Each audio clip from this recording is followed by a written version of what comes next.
Good morning, everybody, and welcome to today's episode of Market Check. I never know quite how to do intros on days like today, but rest assured, I think we can all agree we have quite a bit to talk about after what occurred over the weekend.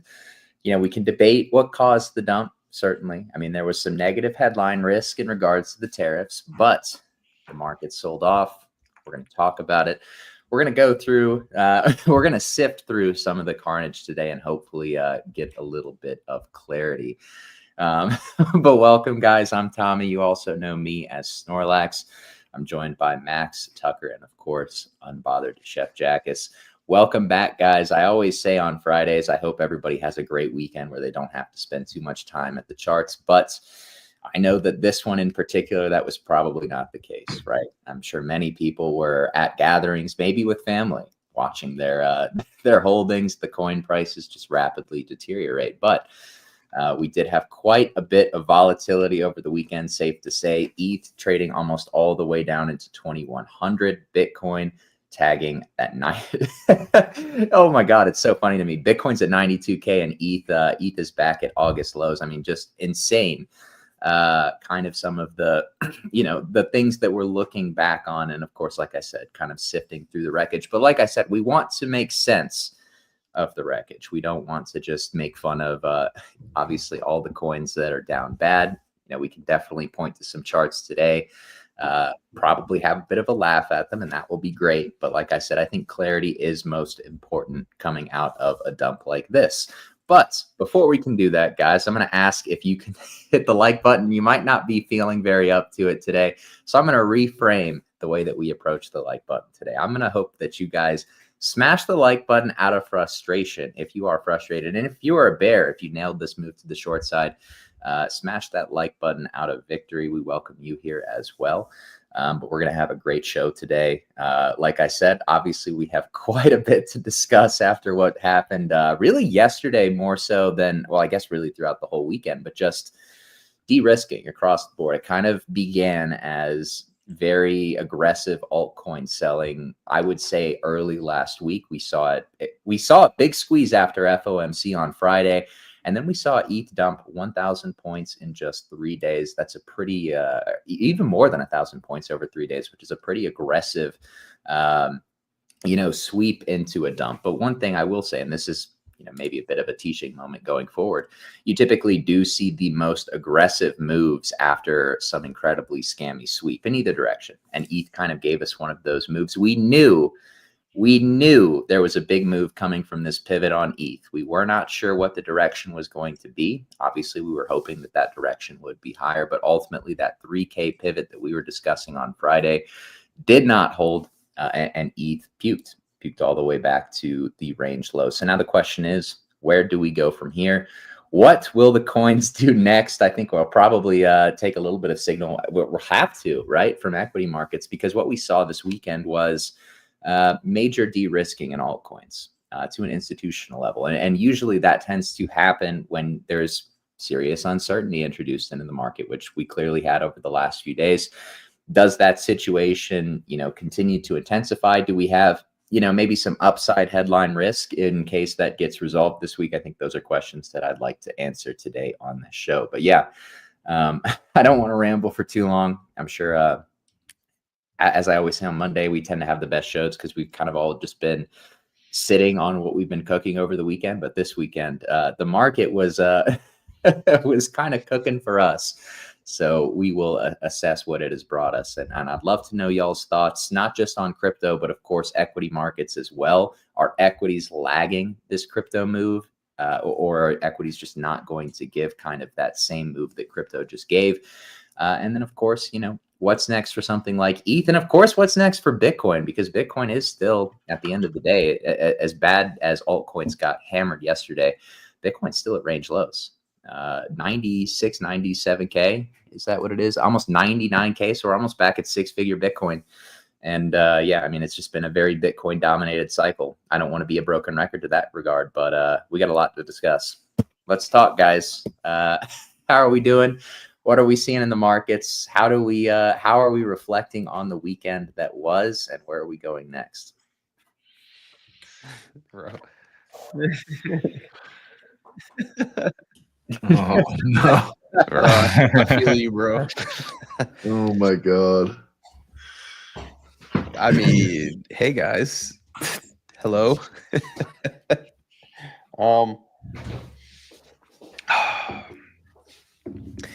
Well, first of all, Tommy nailed another short move. It's his fault. Way to go, Tommy. Thanks for that. Yeah, guys, that was crazy this weekend. Kind of funny story. I'll mention it. So I have this Aave loan that I've been nursing for probably like 3 years now. And it's like pretty low risk. I don't really like lever up on it. My liquidation was at 2,100 on it. And I was like, oh yeah, I'll be safe. And I'm kind of watching it last night at like 2,800 ish. And my wife is fighting a head cold right now. And she's like, hey, would you mind like getting our son, who's a year and a half old, like, could you get him ready for bed, read him a book, tuck him in, the whole thing? So I'm like, sure. It's like an hour and a half after the weekly closes. We get the new week. We're at 2,800. And I'm like, you know what?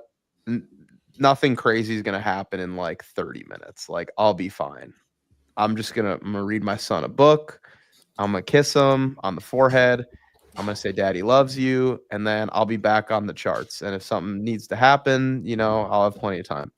And I come back, and in the span of 30 minutes, when I was reading my son a book and tucking him in goodnight, ETH drops 700 points. Now, here's the good news: is I came back, I couldn't believe it. I was like, no way did that just happen. Like, that's insane. So basically, I quickly pull out my phone, I open up Aave, and I'm like, okay, I must have just gotten cooked on this thing. Like, I definitely got liquidated. And I came within $30 of getting liquidated on that candle. And then I added more collateral last night, so we're safe.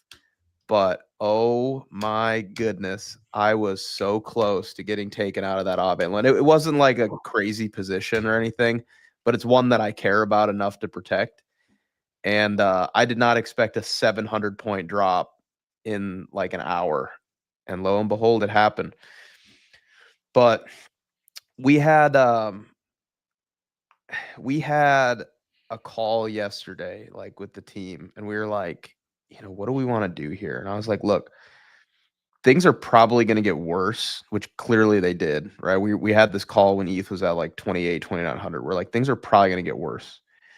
But there's also some inherent risk to the upside because crypto was the only market trading over the weekend, and it was pricing in the absolute worst, the worst case scenario for this global trade war that's kind of settling in right now. So we were taking the entire blunt of the blow. We were taking all of the force, all of the speculation, all of the panic on a liquid weekend session. Well, only we were open, right? So there was sort of this when it rains, it pours effect that we were seeing happen to crypto over the weekend. And I was saying to the guys, and I'm sharing this because I still feel the same way. I think that there is still, at least short term, some headline risk to the upside, like we saw this morning. Like there's at least a brief kind of interim pause on the tariffs with Mexico. And we're seeing markets bounce somewhat out of here. I don't think we're anywhere near out of the woods yet, but it's not nothing. It's not insignificant. So I do think, just given the amount of for one, this was the largest liquidation event that we've had notionally in over 2 years. There were more liquidations than what happened with FTX. And the actual aggregate number of liquidations that we saw occur, like on CoinGlass and some of these large, data syndication websites, was actually not even accurate. Ben, the CEO of Bybit, put out a tweet this morning basically being like, yeah, like CoinGlass basically, which is, by the way, great website, very reputable, due to API limitations, was 80% shy of the legitimate number. Like Bybit alone had over 2 billion in liquidations in 24 hours, and they were reporting like the total number aggregate of all the major exchanges being 2 billion. So this was, I mean, a historic moment in crypto, like a weekend, the kind of black swan liquidation cascade caused by, a global trade war breaking out while only our markets are open. So this was absolutely insane, man. Like, here's the thing too, is like I haven't checked funding in like the past half hour. We haven't seen ETH funding this negative in over like 2 years, last I checked. And maybe it's moving a little bit now as we're bouncing. We'll see. We also have the largest CME futures gap above us for ETH in the history of ETH. So here's the thing, is like I'm a little hazy on like what comes next, right? Because ETH structure is completely cooked. Like, it is, I mean, it looks ugly. But then I look at something like Bitcoin and I'm kind of like, well, could this be another instance of like, if Bitcoin can manage to be saved here and doesn't bounce into like a complacency shoulder, then perhaps it's possible that we can save some altcoins as well. But again, just another instance of like ETH really just screwing the pooch. Just another. The theme of this cycle has been Bitcoin, Bitcoin, Bitcoin, and ETH is a steaming pile of dog poop, and that remains to be the case for now, right? So we'll see. It's going to take a little bit of time for the dust to settle. But I am cautiously optimistic, just given like the magnitude of the liquidations and forced selling that we saw. There's not an ounce of leverage left in the system, especially for ETH and altcoins. Like, if you were margin long at any level, you are out of the market. Like, this was a proper rinsing, is what it was. Proper rinsing, proper OI flush with proper negative funding, peak FUD on a weekend session. Typically, if we don't see sort of a re-escalation in negative news that was initially the catalyst and still is the catalyst for weakness and risk, being this global trade war, typically if we can get some relief in that narrative and you combine that with the technical of this was a proper flushing, you can at least get one hell of a dead cat bounce if it's going to be over. And if it's not going to be over, then you can get a crazy mean reversion bounce. So I think that's kind of the optimistic side of things, where like it's usually not a great idea to panic sell on a weekend, right? Let the dust settle. Let's see how things shape up. I'm pretty damn sure that like this is definitely just a short covering rally or a liquidation bounce. So we're not out of the woods yet. But I do think it could extend a little bit higher before potentially retracing and filling in that wick to the downside. Like, it wouldn't surprise me to see ETH at 2,900, 3,000, and then maybe it rolls over a little bit more. I don't know if it will double bottom or even sweep the low. Sometimes it doesn't, sometimes it does. But I could see, I mean, it could get a little bit crazy, guys. We'll just have to wait and see. So yeah, my story over the weekend was that I was gonna enjoy the weekend, right? Like, I was going to have a finally good weekend that I can rest and not look at the charts. And things look good. I obviously wasn't here on Friday, as I had a day off too. But as far as I check the prices, things were going to plan. We had the 3 tap in the higher time frame demand we discussed, and then I wasn't on the charts over the weekend at all. And suddenly, I get all these pings like, "Hey, Jack, is our invalidation coming in? Is it coming in? What's going on?" And I was like, all right, I'll check. And it was a Sunday evening, and I checked the prices, and it really was. And I was facing a really tough decision there, because the market truly was. I think the market was truly ready, right? Like last week, we were still holding the hard time frame supports pretty well. And based on everything we discussed, right, like factually wise, the market was ready to go. And obviously, people will tell you that it wasn't and so forth. But I think factually, it was right there on Friday. But I was also saying that the moment we are going to start hitting those invalidations, I think further sell-off is going to come due pretty quickly. So I was facing a decision to, and unfortunately, I did not do this publicly, but like at least for the BB members, I was saying that I need to cheat here because the market is likely to sell further and take those stops from October and so forth. And I did that. And instantly, obviously, people start to freak out. And like, hey, aren't we selling the bottom? What's going on? And then I'm like, hey, it's possible, but I'm always like trying to give the market enough room to wiggle around, waffle around, but at the same time spot trend changes. And so I operate on these time frames, weekly, daily. And the invalidation was coming in, and I had to do what I had to do. And then I wake up next day, the market is down like another 30%. Oh my god. No, it was pretty funny, Jack, because there were some guys in the Discord that were like, oh, he just sold the bottom.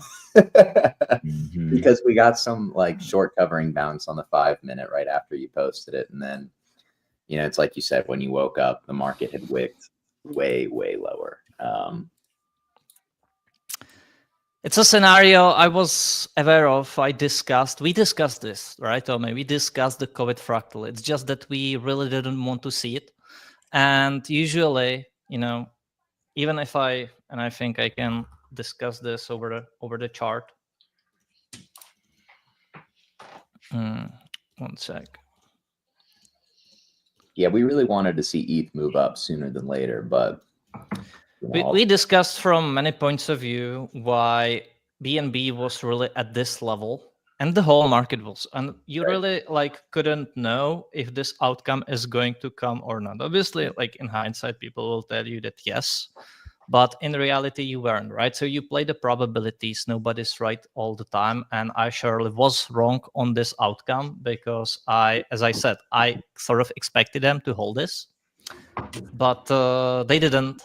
And once the invalidation was met on BNB and ETH and so forth, obviously, there was that further sell-off. So I do think that deviates this cycle from the prior one. I do not think it necessarily cancels it, but I do think it postpones it for some time, I would say, until probably these, trade-off, this trade war that's going on currently between Trump and the rest of the nations and so forth ends. I think we might get some further price drops. Let's not sugarcoat it. I think the market has broken structure here, and we must adapt. I do think this is so far a liquidation bounce. I do not think it's like cycle is over again, because we really had nothing sort of this one, right? Like we had a constant ETH BTC going down this whole cycle. Even the USD pairs did not really follow through. I think we had even freaking others dominant chart, right? Like we discussed that many times over. It was going for it. Let me pull it just quickly. Others dominance chart was, sorry. Each cycle basically we had like this.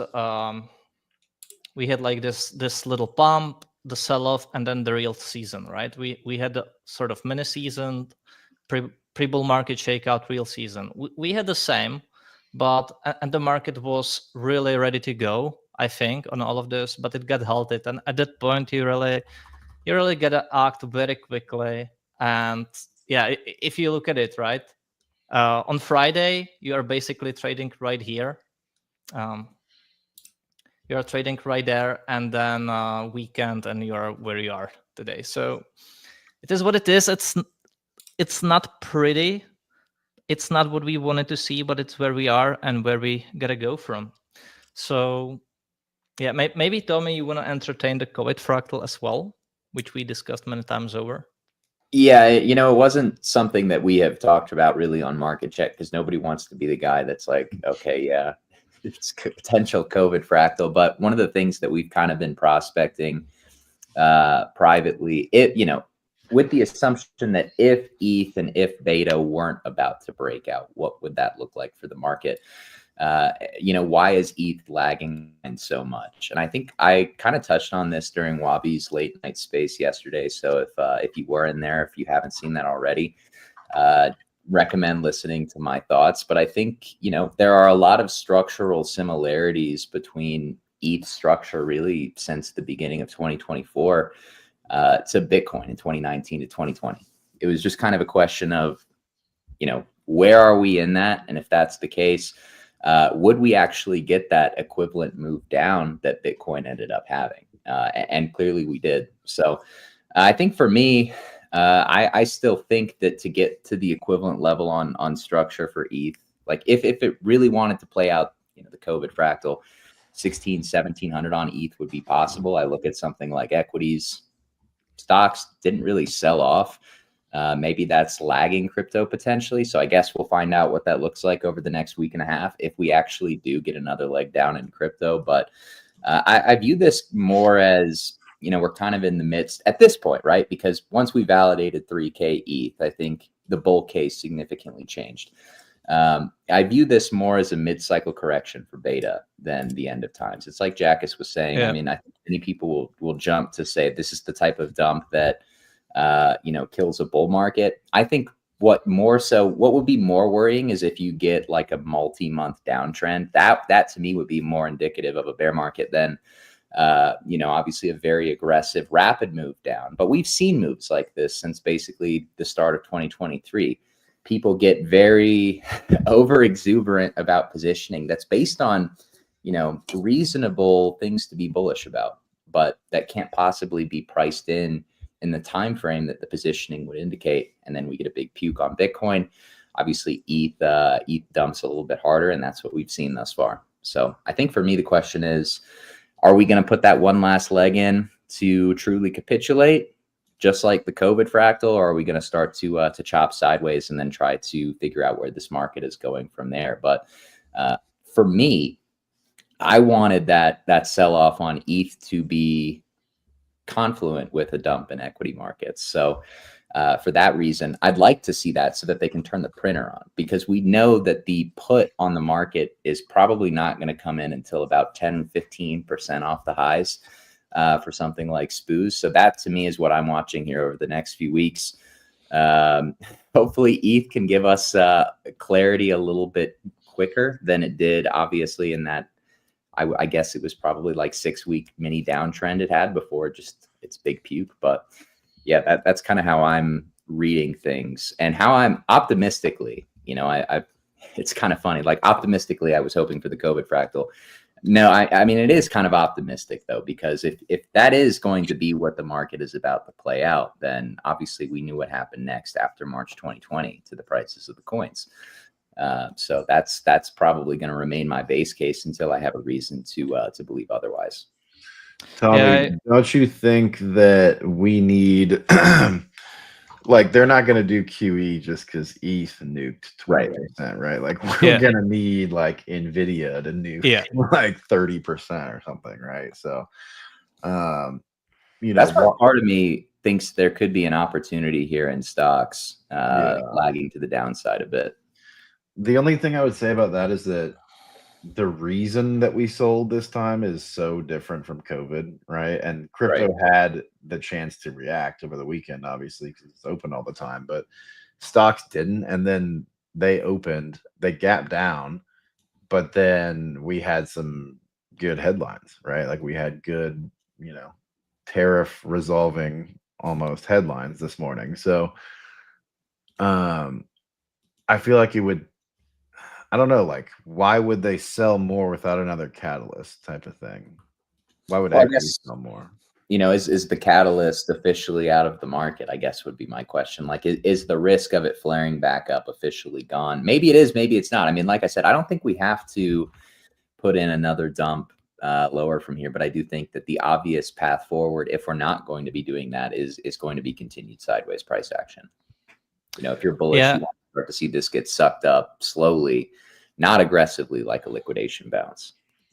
I'm absolutely on the camp that we do need to see NVIDIA drop further for the market bottom to be confidently in, as we have saw over the past times, and that would likely cause the printer to go back on, ease the pressure.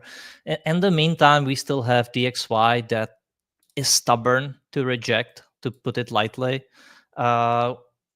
We do not know, right? Like this tariff thing, it's obviously game, right? It's a trade. They are using their tools. They are trying to see what the opponent will do. Quite obviously, the thing is you do not know what news comes in till then. And as I always say, price action needs to come first, and then the news or like the narrative needs to complement it, not the other way around, in my opinion. And with that regard, when I look again at DXY, which is stubborn to fall over, if I look at NVIDIA, which in my opinion still has likely lower to go, then I just fail to see how this, and I do hope this is more than it. I do hope we instantly come back and finally reclaim that yearly open on ETH. And we were so close to doing that on Friday. But until then, I rather view this as a liquidation bounce, and I think more of that sell-off in TradFi market is needed. I do think, though, once it gets resolved, I still do think the broader picture, right, gets established, like the fact that we are likely to get favorable crypto conditions in the US, either by regulation or taxation. I think that is not going to go away. I think the trades will settle and they will last for some years to come, which will bring market clarity. And one thing markets hate is uncertainty, which is what's happening right now. So, yeah, I do not think, again, I'm in the same camp, and we were in the same camp pretty much ahead, that this is rather a mid-cycle correction, rather like end of all days. Yeah, I think we are right there. Yeah, one thing that toppy, man. That was that a blow off top on Holy Bitcoin dominance? Didn't even know I don't know if we've looked at this chart yet. Imagine that this week we get like a major altcoin mean reversion bounce, even if it ends up selling off more. And this weekly candle closes red, and it's just like the nastiest SFP you've ever seen. I mean, I'm gonna hope that that's a blow off top, because holy cow. Yeah. I think after I stopped calling for that level on Bitcoin dominance, it finally hit. How funny is that? Yeah. And of course, let's pull up ETH BTC now, because oh god, it had the same capitulation. That's, if this is not the bottom on ETH BTC, there is no bottom. I'm going to tell you that right now. This take it back to be the bottom. Like, you're gonna buy me that steak, Max? I don't remember. Did we shake on it? I don't remember. Hey, I still got time, brother. I got time. I didn't feel so good about it on Friday, I have to say. And then, like I said in the intro, ETH literally sold off 1,200 points in 3 days.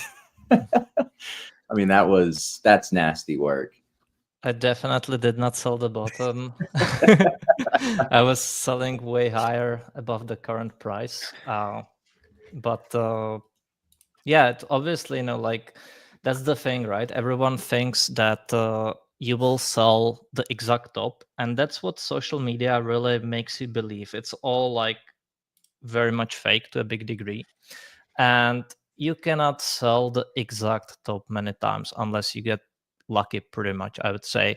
What you can do, though, is spot the hard time frame trend changes, or like at least temporary ones, and that comes close to the top, right? So if you think about, again, if I refer to BNB, right, obviously, people that's been with us for like a week, they'll have different impression than people who have been with us for a year or longer. And if I refer to it, and if I even go on a log chart on this chart, then that was one hell of a puke on BNB too. It was on everything, right? Like everything except BTC, obviously, which BTC is a market on its own. It is. But if you think about it, right, you ride this market all the way from here, then obviously, basically since March 2024, we are still at the same price. So that's a year for lots of these alts. Many are obviously lower. So like that's sort of like the guy right here telling you to sell everything because the top comes in, and then the market does this, right? So you need to be hedged for the upside and leave the market a room to wiggle. But when it quite clearly, loses the levels on, not like 1 hour H4, but daily, weekly, you need to act upon it, right? Which again doesn't mean the cycle is over here, but you need to acknowledge the levels regardless of all probabilities that you can get, basically. What I find crazy though, guys, is like the time it's really taking the cycle, right? Like if you think about it, we basically had 783 days from the bottom of the past one. This cycle, we are currently on, nearly 1,000 days, and we still got nothing of this. Like, I'm viewing it personally as, or I'm choosing to view it rather as a 6-year cycle. At least like that's kind of how like the timing is syncing up in my brain. Yeah. A 6-year cycle instead of 4, and everybody's expecting super cycle returns within the confines of a traditional cycle. And obviously, I was hoping that would be the case, but it doesn't seem like that will be. But like we said, I mean, if this is, I mean, Bitcoin is still printing a tulip mania style bubble. And ETH and beta is going through a mid-cycle correction. I think this is all kind of like, I think the pieces are starting to fit in the puzzle for the longer cycle thesis. And it's like we've always said, max pain is that you have to be here a little bit longer than you thought. And even some of the most ardent believers, I mean, some guys that I really liked yesterday, or that I've liked for a while, got carted out yesterday, which makes me very, sad. And it's, kind of somber on a day like today. But I do think it is a little bit reflective of, if we are getting a longer cycle, it is going to be more painful for market participants. Yeah, that's a great point on me. Actually, yeah, lots of people got liquidated yesterday, like real liquidated, and people with like lots of money, right? They were definitely no buccarinos. They had like millions on their accounts, still got liquidated. And that's the tough part, surviving in this market. Because, while, for example, we could have just been going straight up right here, right? Like this could have keep going basically like over, post-COVID, more or less, could have. August happened, obviously different for each major. And what you need to be able to is be able to survive these and keep your capital. You do not necessarily need to win, but you need to limit your capital going, minus 50, minus 90% during that time, because like minus 50% is still doable, although crazy for lots of TradFi people to speak like that, but it's still doable in crypto terms. But minus 90% is a big problem.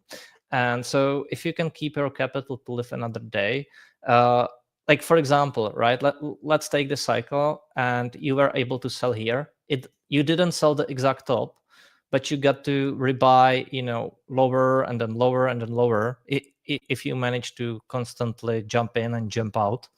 And you kept that capital in, and then you get to ride that capital again to the upside, which is why capital preservation is many times way more important than like what you can squeeze in on the upside. Because exactly like this nuke that you got and people unable to act on it showed that lots of people got literally liquidated. Some might get lucky, but lots of people undoubtedly, even admitted they got liquidated on this move. So you make lots on the upside, but then if the downside comes and you get liquidated, it's really not much worse for. So longevity is always the name of the game, and capital preservation comes in first. And one of the other difficulties about a move like this is, if you were just, totally unexposed to the short side, or you're feeling like you have to chase your losses, a day like today, you're going to start throwing on way too much leverage and way too much size trying to trade the market when there's not really anything to do.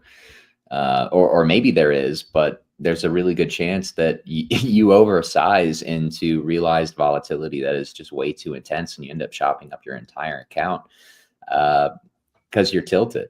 And I think that is a very real risk that people run when the order books are literally just a desert in both directions, because that's what happens after a move like we saw yesterday. And there will be people on tilt because, like you just said, Jack, a lot of people did get liquidated. A lot of people lost a lot of money yesterday. A lot of people want to make back their money the day after a nuke like yesterday. But I mean, it's very difficult to do that at the end of the day. Unless you're in the top 1% of traders, you really should not be trading today. Yeah, and what happens during these obviously drops, right, is that market makers empty the order books completely, and they let the order books be as thin as possible, which makes for the very illiquid moves. And yeah, it's basically just people cheating, but at unfavorable price, and then market makers scoop up, which is, again, this is what we discussed ahead of the show, right? We can entertain that idea again, but I still think that that's exactly what happened. We were breaking the structure there, the quite obvious weekly demands across the board. They emptied the order books, prices nuked 30%. Lots of people couldn't bear it anymore. They cheat, not like, most people did not sell, anywhere here. Most people were really like, and you can take any chart, could be east, could be anything. Most people sell these lows. You get this type of bonds, and they are thinking like, hey, I sold the bottom. This goes straight up, and maybe it does, right? Maybe. But my problem is lots of these people who panic cheated the literal wick low will be looking to buy back and I was in the situation like myself in the prior years, right? Or like, in my history, because I did all the retail mistakes myself. And you tend to cheat the low because you can take it. Then market bounces. Then you feel like getting back in. And then that's exactly the market makers who were the counterparty to yourselves at the wick low sell to you again, which is my problem. Like, isn't this just a liquidation bounce? We hope not, Jackus. We hope not. I hope not. I personally hope like this market, what it was likely to do right here, right? Like reclaim that 690 level. I hope it does it here. Because if it does, then I think we Gucci and ready to go. But until then, yeah. Yeah, we've talked about how BNB can have outsized pukes when the altcoin market takes a dive like this, which obviously, because it is an altcoin, but people often collateralize with BNB because it is, people are always going to collateralize with assets with the least amount of volatility, which is why, people collateralize with Bitcoin, they collateralize with BNB if they're on Binance. But that's also why when you get these cascading liquidations, that's when you see the biggest outsized dumps on BNB because people are getting margin called on their collateral. Indeed. Tommy, you had mentioned to me, I think yesterday, you had mentioned that you were going to be watching Hype pretty closely for Signal. What do you make of the strength that we're seeing out of Hype today? It is, I will say it's pretty insane. For those who are unaware, Hyperliquid is at $25. So ETH and Bitcoin took a dive this weekend, but Hyperliquid is basically at almost the exact same prices right now. What I will say, I want to make sure does not happen, because we see this sometimes on liquidation bounces. That first leg down, the outperformer will hold up much stronger, give you the bounce where it outperforms everything on the way back up. But then I think when the market goes back to retest the lows is when it's going to tell everything, because that's when you would see a leader hypothetically catch up to the market in one candle. So I'm still watching Hyperliquid. I have to say it is pretty encouraging, the buyback that we're seeing. If they can flip the highs from last week, I would say that would be a huge signal for the rest of the altcoin and probably entire crypto market. Yeah, I agree. I didn't expect it to hold up this well. I've never traded hype, but I was watching it because I recognized the demand or previous demand in trading it, owning it, acquiring it from a lot of the market over the past month. And the fact that it kind of looks like it's either one super drawn out complacency shoulder and this thing's about to retrace to $12, or you're not about to get your breakdown and alts could be saved. It's a weird looking chart, right? But I see what you're saying about like if alts are going to continue to sell off, there's not insulation in buying hype. Like it will inevitably catch up, right, in a big way. So right. And people shouldn't forget some of that strength is probably because the unstaking period for Hyperliquid is 7 days. So there's a bit of a delay. That reminds me so much of Luna, man. Luna flashbacks. Ultimately, you need about 150 million in daily sell pressure to send hype lower at all, right? Because the protocol will buy back the token because traders get liquidated, and a lot of them got liquidated over the weekend. That creates revenue for hype or for Hyperliquid Exchange, and it uses it to buy back the token. So really the difference between an altcoin that buys back its own token and an altcoin that VCs just dump incessantly. I think, like, I do think if hype sees downside, it's probably just going to be one go, and then I'd look to accumulate it. But Luna unstaking period was like 21 days. Yeah. People and I was staked at one point on Luna. I think I was staked over here until I think I was selling the 100s because that to me was a psychological level. And then I felt like an idiot when it was going up. But that second pump on Luna was pretty insane. I never would have expected it. I remember even after December 4th, that huge liquidation event that the crypto market experienced, I think Luna immediately went and made new highs. Mm-hmm. It did. It was just insane strength for so long. That was the time BTC was already half in a bear market and Luna was still up here. That's crazy. Like at that time, it really felt like obviously everyone in hindsight will tell you no, right? I'm trying to stay realistic, and I feel lots of people saw that like, hey, they really like managed to make the algorithmic, stuff work. Like they truly got a decentralized stablecoin.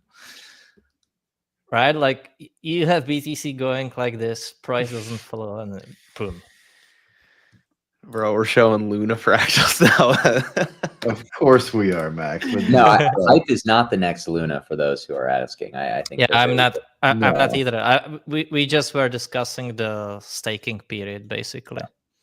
Which is like always in crypto terms, it's always scary to say the least to have a longer term. Staking in almost any scenario, unless you're just insanely early, you're probably being used as exit liquidity. Mm-hmm. Yeah. Back to you, Tucker. Oh, I was going to say we need to look at this. We should look at silver as well after this. I mean, look at the candle that this USDT dominance put in, man. Look at that. And it was a perfect tag of overhead supply. We're like a FEG fill, both, whatever you want to. Yeah, all this. Yeah. That was crazy, bro. I can't believe that all happened on a weekend, too. Weekend, yeah. I mean, I was just trying to like enjoy time with friends and family. And I just like opened TradingView on Saturday and I was like, here we go. Here we go. Here we go. The market's calling you. Yes. No. Someone was joking in our Discord. They were like, they said something about like, oh, is your son gonna like trade crypto? And I was like, hilarious story, actually. My wife was using my computer and she was watching like a show. And my son, again, he's 1.5. He was like typing on the keyboard, just like hitting the buttons. And like she thought it was really cute. She's like, oh, cute. Look, Maybe he wants to be a crypto trader like daddy. And I said, absolutely not. I said, there's a better life for him out there. He doesn't need to do that. There's a lesson in there. There is. I would not want that. I do this so that my family can have a better life. You guys have seen the in silico quote, right? Yes, of course. I don't think so. Let me find it so I have it exactly.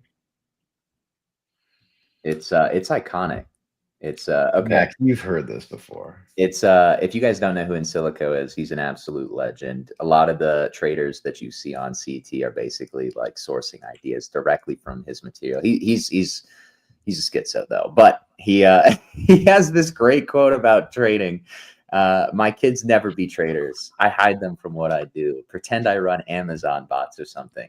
God save their souls if I find out they trading. I beat the shit out of them. Trading is gateway to degeneracy. First, they start to buy spot. Then they start doing derivatives. Next thing you know, they in some ass-eating orgies in Thailand. That's a good one. It's true, bro. It's real. I would not want my kids to trade, man. No, you guys have a better life. I dream of them having a better life than me. No trading for them. They will get a job. They will have friends. They will enjoy their weekends, and they will dollar cost average into a Roth. Oh no! Yep. Basically, you can smoke, you can drink, but no trading. Man. No trading. No trading. No trading. Yeah. Oh man, such a good quote. I mean, do you guys think this is a blow off like Bitcoin dominance? It certainly looks like a candidate. Let's see how this week shapes up. But yeah, I mean, that's basically what a blowout looks like right there. So yeah, I'd want to see it back below like 4.3 anywhere in here. Let me, Tucker, can I puppet master you for a second on another chart? I thought you were gonna Tommy. No. I'd rather be a puppet master right now. Huh. Could you pull up Pepe for me? Oh. Okay, I want you to go back to this time last year. So put it in log mode for me. Last year. Oh yeah, we're going log, baby. Show me what day we bottomed in February of last year. Like the 5th, I think. Okay, so February 5th.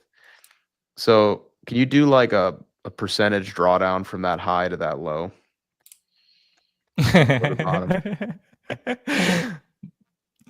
But I feel like you've already done this before, Max, and you just no, never. And can you show me then when we topped after that rally? God, 71. When? Yeah.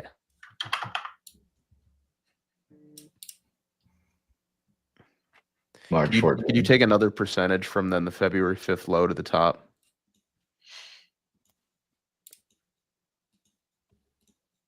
Okay. So all I want to show you is the following. It can be so over, and usually at the end of it being so over is the beginning of we're so back. Last December through February 5th, so December 9th through February 5th, this time last year.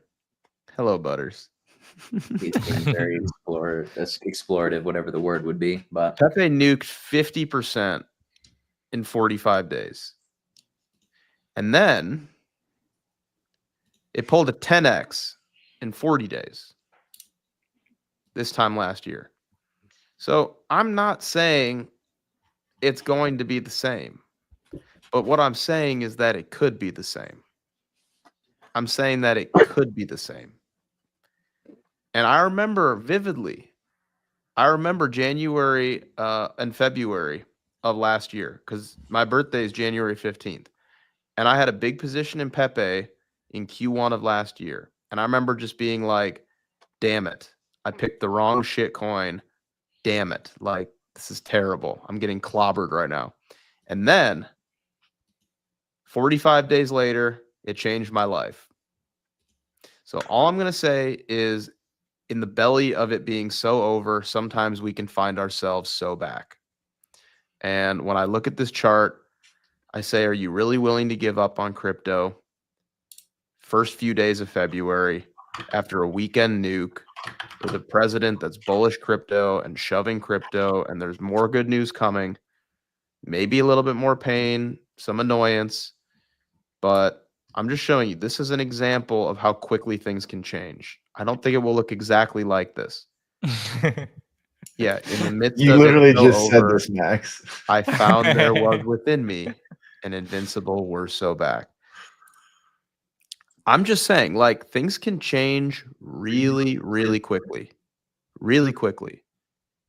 Really quickly. So everybody feels like shit today. Me too. Whatever you're down, I promise I'm down more. Everybody feels like shit. But I remember this time last year. Things weren't looking so hot. And then suddenly, things look really hot. I just think it looks more like this a little bit, you know. Well, I would say that Pepe definitely looks much better than its East counterparty memes. Like if you compare to Floki, which to me looks very bad. If you compare it to anything, I think it's holding super strong. Pepe is one of the only non-like cabal memes, honestly. Like there's very few out there. Like Pepe was one of those like ultra concentrated supply controlled, cabal memes. I know that's like overused a lot, but you know what I mean? This shit would be like it'd be like Whiff right now, bro. Like remember when Whiff was outperforming Pepe early last year? Like look at what the fuck Whiff did. Like Whiff was under 1 billion recently. So Pepe's a blue chip, man. That's the thing that like a lot of people just still when they look at Pepe, they like to group it in with other memes. Pepe is in a class of its own. That's the truth. Is like it's a Doge, it's a blue chip. It is absolutely a blue chip. So yeah, it's gonna get pummeled when ETH gets pummeled, but Pepe's a blue chip. It's in a league of its own. And I'm just saying, like, as soon as there's even a whiff, no pun intended, there's even a whiff of ETH running it back up, and maybe we still have like a crazy ETH rally this cycle. You know what the first thing to rip face is going to be? The first thing, it's going to be Pepe. The first thing. And it's going to be big and it's going to be powerful. And you're going to look at this and be like, damn, I can't believe I got shaken out on that. So just saying, things can change really, really quickly. I still view Pepe as the best ETH beta, even if it continues to slide from here. Personally, I'm still very much like if you want exposure to ETH at all, just buy Pepe. Literally, I've got 1 million charts to back up that statement. Oh my god, that chart. The whiff chart. Anytime I see this structure, right? You fail the breakout quite obviously, and then people are still hopeful, and then it just keeps cheating over. It's again, nothing's 100% guaranteed, but this one's working very well. I still not to poke at anyone holding BIF, right? Because everything is down. But I just love how much you hate this coin, Jackus. We all have one coin, you know. I don't actually like hate, bro, on it. It's more like okay, Jackus. It's fine, Jackus. We love you for who you are, Jackus. You can be yourself with us. I am. It's that I just never could have justified buying this one with so much liquidity being held by few CT people, because you know how that usually ends up, right? And I was always justifying why would you buy WIF instead of, for example, Pepe or different better structured meme coin that's that's more distributed. It just didn't make much sense to me in that regard. And obviously, I get attacked every single time for saying that by the WIF holders, which is okay. But yeah, I think I'm actually like right now trying to think of it if with because this was the level I discussed. I think with has a meeting with.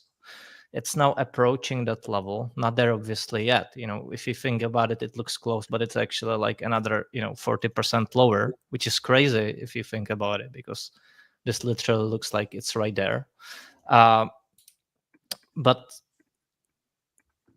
does WIF actually have a future from here, guys? This is what I was going to discuss at first. Like, do you think maybe like every OG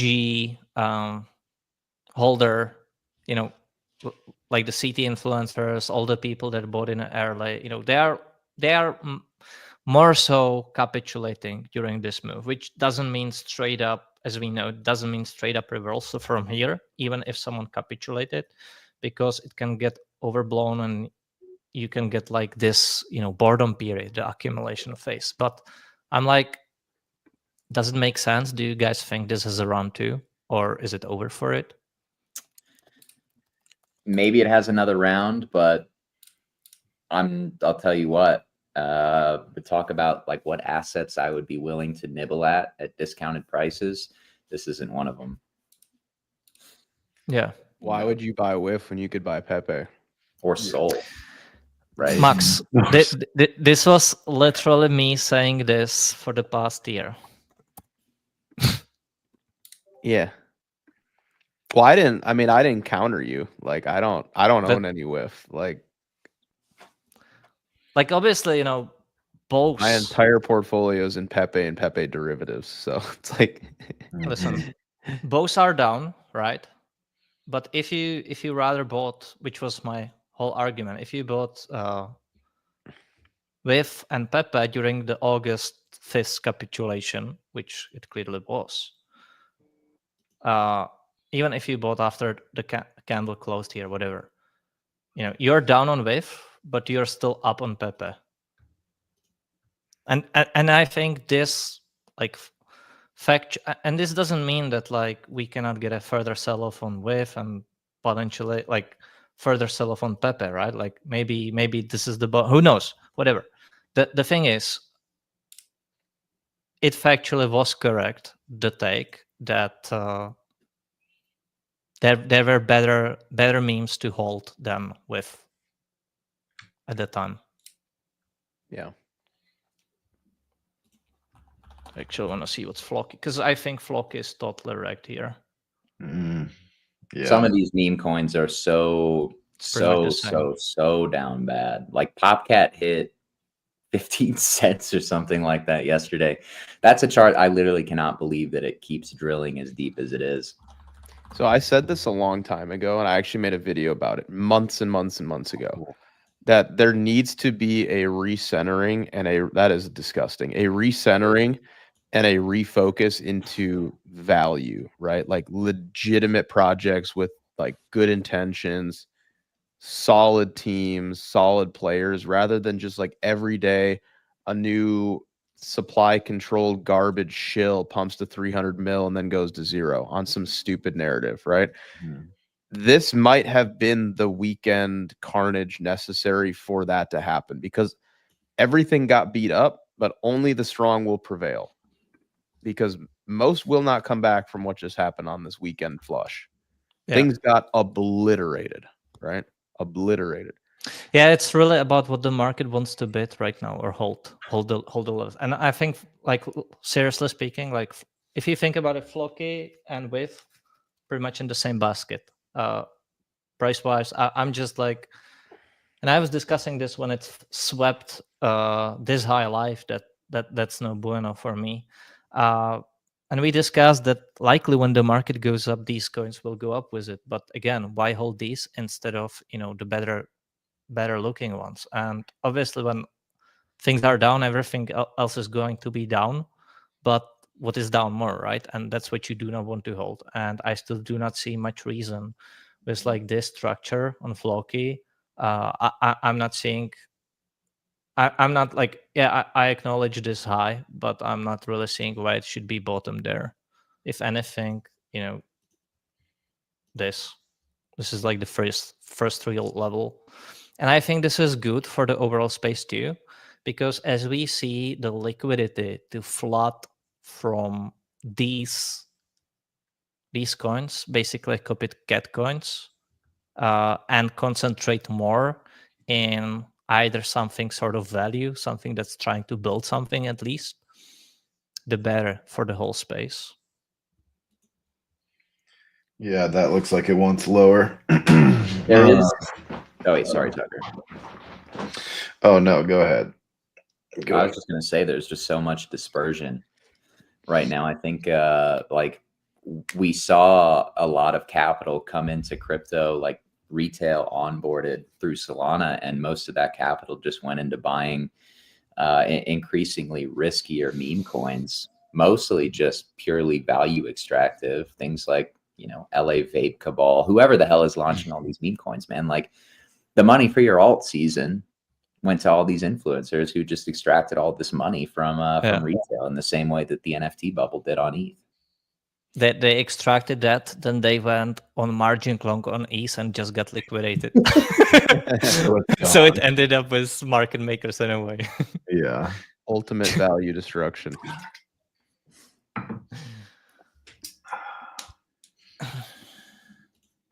What do we want to look at?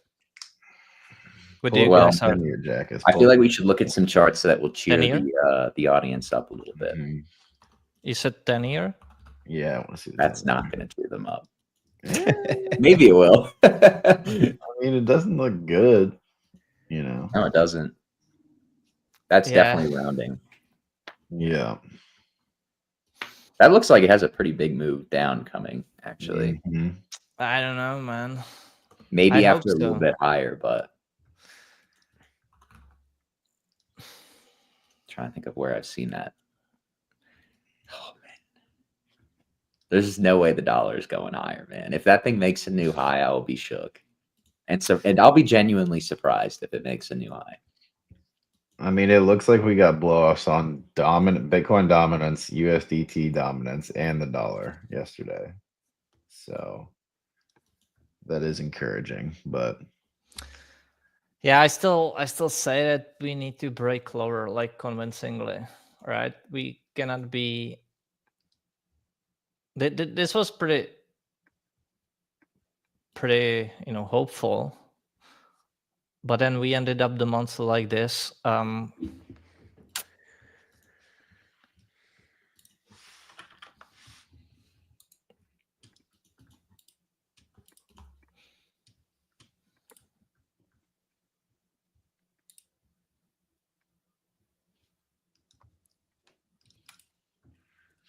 Come on, guys, tell me something. I thought you were looking at the YouTube. I think we're doing good on the likes. There's 760 people in here. I was responding to somebody in the Discord. I was crying. Yeah. Straight up. How are soybeans holding up? I haven't checked. That's why I checked the YouTube. Oh my god, No hole, straight up, straight down. I'm not even sure what it was. What are the implications of that, Jackus? I have no idea. Where is that soy chart of all time? I think it's this one. Oh. I'm not even sure what these are. Wait, didn't you want to see silver, Tommy? Silver? Did somebody ask for silver earlier? I don't think I've ever looked at silver on my own accord in quite some time. That is a market I will leave to other people. Yeah. Well, ironically, soybeans are at. All right, let me delete and do a real. Are they at mega demand? They are at mega demand, and we Why just owe Max about $0.50. What? It's only 10 It cents. looks like ETH without the wick. Basically. It does, doesn't it? Like it looks like ETH without the wick. Yeah, it does. Bro, Soybeat's about to print, right?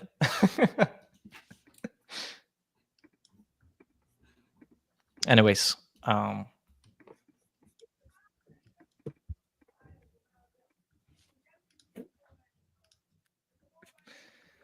Is funding still negative? I can check. The thing about funding is it's not quite as actionable anymore because Athena will just like they'll arb it almost immediately.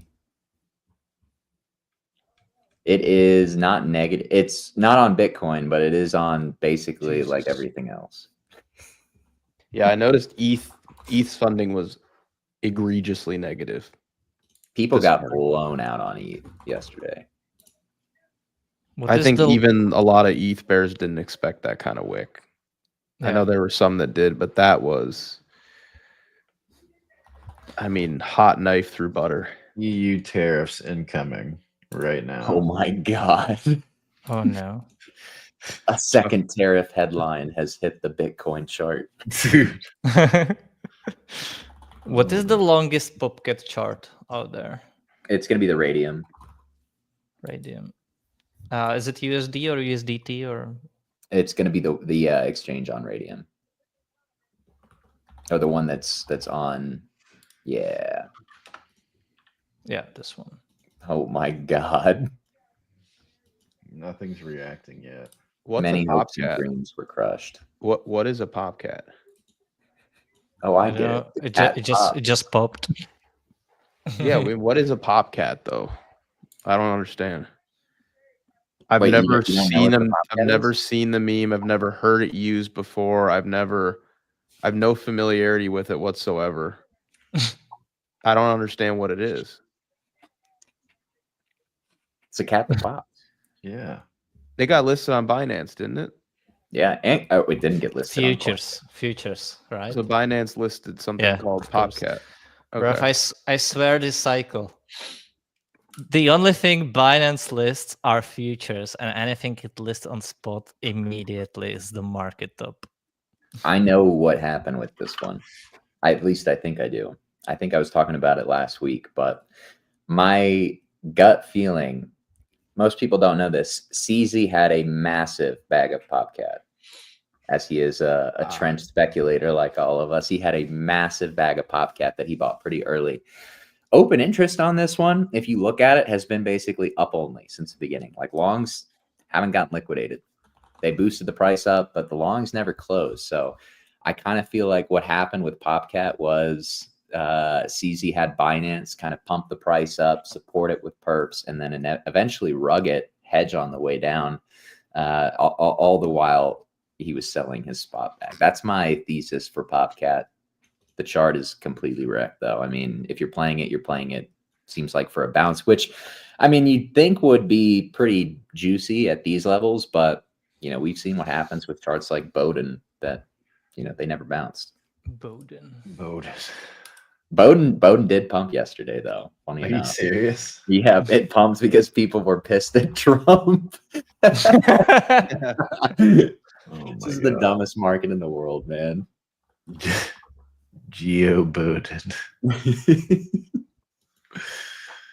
Oh, it's for real. Wow. I'm not sure what's the longer. I suppose it's a Sol one, right? Bowden Sol. I'm sure Chimp caught the bounce.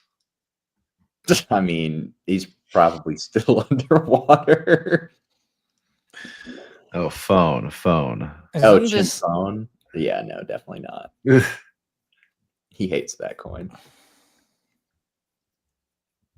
Isn't this like the most crypto chart ever? Yes.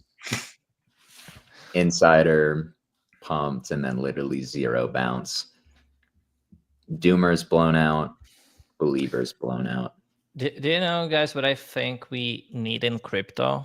I think it's okay to have speculation, right? But we cannot have just that. And what we need is a sustainable chart on higher time frame that looks like this for majors, so that people keep having the faith and they do not keep cheating. Because, like, if you have a chart that looks literally like Burj Khalifa Christmas tree, right? It's and obviously, like, this is a meme coin, but even if you look at lots of like coin from prior cycle, I don't know, AVAX, whatever, right? It's I feel that's what's needed. I There agree. being a new meme every day that pumps to 500 million and then goes to zero. Basically, Really? Melania. Dude, imagine if Melania hadn't dropped, bro. I feel like things would honestly be better. I don't know. Oh, You know that 100%. meme of like the world if like something didn't happen? Yes. And it's like just this utopia, like ultra high tech. It's like that's how I picture the world if Melania had never dropped her shitcoin. It's real, Max. The ultimate grift, bro. The ultimate grift was Melania coin. We could have had it all with just Trump coin, bro. Do you think so? Do you think that if only Trump launched, do you think it would Yes. be okay? It would be wonderful. I don't think it would be okay. I just don't think it would be so bad. Like, I think Trump launching his coin and not launching another one, that's clearly a fucking money grab. I feel like if he just kind of leaned into the Trump one, for one, it would be higher. It'd be cool. But two, I think what it represents, like, we just have one presidential shitcoin, not a presidential shitcoin, and then for whatever fucking reason, the first lady has a shitcoin who nobody cares about. Not even dissing, just being honest. Melania is great, but it's just like, Yeah. who wants to buy Melania? Is she a cult leader? No, Trump's the greatest cult leader of all time. No one wants to buy Melania's shitcoin. Like, was she going to tweet about it? Is she going to talk about it? Is she going to say anything? Nothing. I agree that like Trump made lots of sense, or like Trump is a name of the ticker that people would be bidding. Melania, nobody really cares about from like at least like the crypto circles at all. Yeah. So, but I still wish he didn't launch any, and I was saying this when it happened that I do not view it as much of a positive thing. That said, yeah, I think he should have. Well, from my point of view, if he stayed just loyal to like BTC and being setting up favorable crypto regulation, would be way better.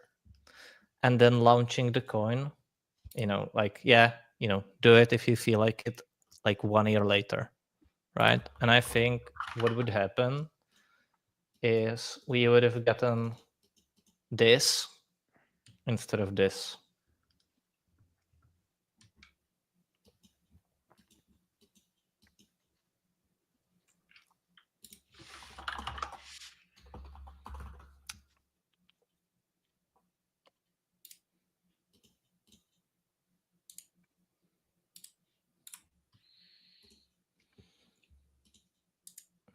I will say everybody has been memeing about the crime super cycle.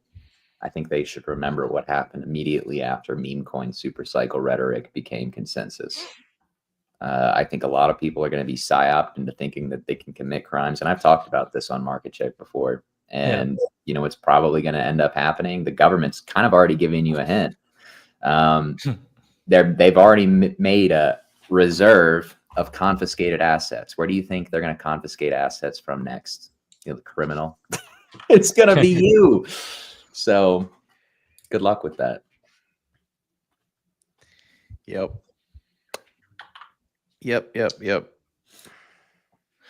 The thing is how, like, rightfully so, people are pretty fed up, right, with all of this. And they're like, what I've noticed just quickly checking Twitter was that people are coming at literally everyone. Like, they are attacking CZ, they're attacking Trump, even like the Biden, right, pumped for that. And people are like, should have voted for Kamala right now. The vibes are bad. The vibes are really bad. Mm-hmm. They were already pretty bad, and over the weekend, I mean, it was just horrible. Seeing some like real believers in super cycle thesis literally get liquidated is it does feel like it is something that I think is worth keeping in mind, even as somebody who is probably still leaning towards a little bit more downside. some of our bull market heroes were carded out yesterday. Yeah, I think we need to watch this this EU tariff stuff right now with the equity markets. What is that all about? EU is going to imply tariffs on the US. No other way around. Okay. How much is it? 20%? I think he 10. said 20. 10? Just 10? For now. It's good. Last time I checked, it was 20. So I think 10 is pretty 10%. decent. That is bullish, that's man. slippage for every shit coin I enter.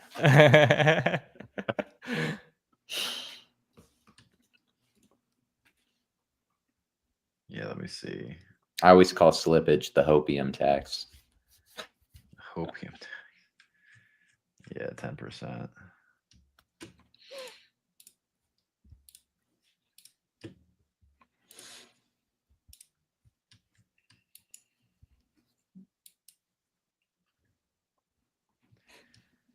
Yeah, we just need to watch. We need to watch TradFi today, I think. All week, I think. Yeah. Yeah, NVIDIA is giving back the pre-market or like US stock open gains. You know what is right now? really surprising to me, though, guys, that has been like very strong today is MSTR. I mean, I know Bitcoin had a great buyback, but MSTR, you would think would have puked way harder given what Bitcoin did over the weekend. Yeah. Well, it was closed over the weekend. MSTR. Well, coin also did not puke nearly as hard as you would have thought, right? Like I remember looking at the pre-market last night; it was still trading at like $260, I think. Even after ETH had the equivalent move down to where coin would be like $160, $150, maybe not quite that low, but basically. All right, Tommy. Sorry for cutting you off, but you just like, we need to entertain Coinbase because I just opened up that chart and I need your thoughts on it right now, like straight up. Let me take a look at it. Don't go below, Max. Very nice. Thank you. It's an interesting one. Kind of gives me the vibe like it's going to have one more leg down and then reconsolidate before higher. I had the same thoughts because we've seen that price action from Bitcoin and ETH before, where you get that first leg down, the fake out to trap early buyers, and then you get the second leg down to sweep everybody out, and that's typically the bottom. So that's probably what I would be looking for on coin. Do you think we are filling to some degree that big gap which was created between 193 to 220? I mean, we could get down there. It's like I said, like TradFi stocks really didn't puke nearly as hard as they could have. I'm going to assume because it was the weekend, even though they were trading in after hours, at least last night, once futures opened, you just didn't see Coinbase puke nearly as hard as ETH would. When you look at their structures, they're pretty similar. Yeah. Or even like Sol. So I guess I kind of could still see one more downside leg on this, and then I think it does probably start to vertically accumulate again, which is kind of confluent with our view on majors right now, Jackus. Yeah.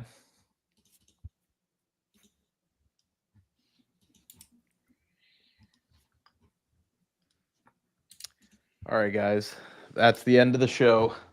Tommy, take us out. I can take us out. Do you want me to do the rundown? I do. Yeah. All right. I will give you all the full rundown if you are interested in joining the family, guys. We did have a lot of commentary throughout the weekend kind of regarding the possibility of this move. And then, of course, as Jackus has pointed out, he gave an alert very early on Saturday morning, letting everybody know that, basically shit had hit the fan. So shout out to him. If you are interested in getting signals like that from the team as things happen, right?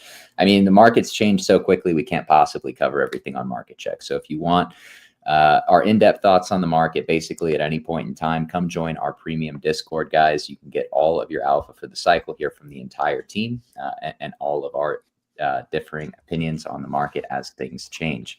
But make sure to take advantage of that, as well as the BB Terminal, guys, which we were nice enough to package with our Discord. The BB Terminal is your go-to tool for this cycle, whether or not you are an active trader on a lower time frames, trading derivatives, volatility. There's been a lot of that lately. I've been using the BB Terminal myself to be able to identify some altcoins that were showing weakness last week, right? Something like a Trump, something like a Rune.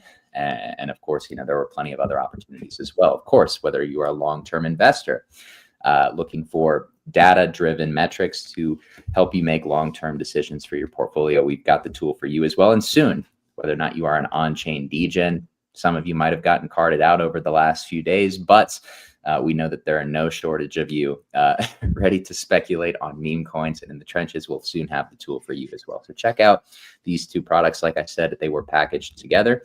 Of course, if you are looking to hone your educational base or even reach trading level mastery, we have the BB Academy as well. So make sure to check that out as well. Come learn from the entire team. Like I said, all of our diverse skill sets and very diverse ways that we ultimately approach the market. And finally, maybe this downside volatility was too much for you to stomach, or you weren't able to properly prepare for it. Well, we have a solution for you, and that is that you can allow the team to manage money for you guys, and that is BB Wealth Management. A reminder that we trade digital assets in a way that looks to capture their asymmetric history for upside returns while also balancing the downside risk posed in any financial market. But we hope that you guys enjoyed the show. It's a bit of a post-mortem. We'll see what we get this week. Market Check will probably continue to be very interesting Monday through Friday. So make sure to tune in again. 11 a.m. is our typical start time. And I'm sure as well, Market Talk will also be equally as interesting with Wabi. And that is a space hosted on X through his X account, as well as the Because Bitcoin account. So make sure to stay following and subscribe to both of those so you can be notified, not just when they schedule spaces, but also, of course, when they go live. Thank you again, guys, as always, for being here. Some days are more fun than others. This one was definitely a crazy last 24 to 48 hours. But like I said, we'll continue to break it down for you the best we can here over the next few days. And thank you again, as always. And of course, a week like this, stay safe.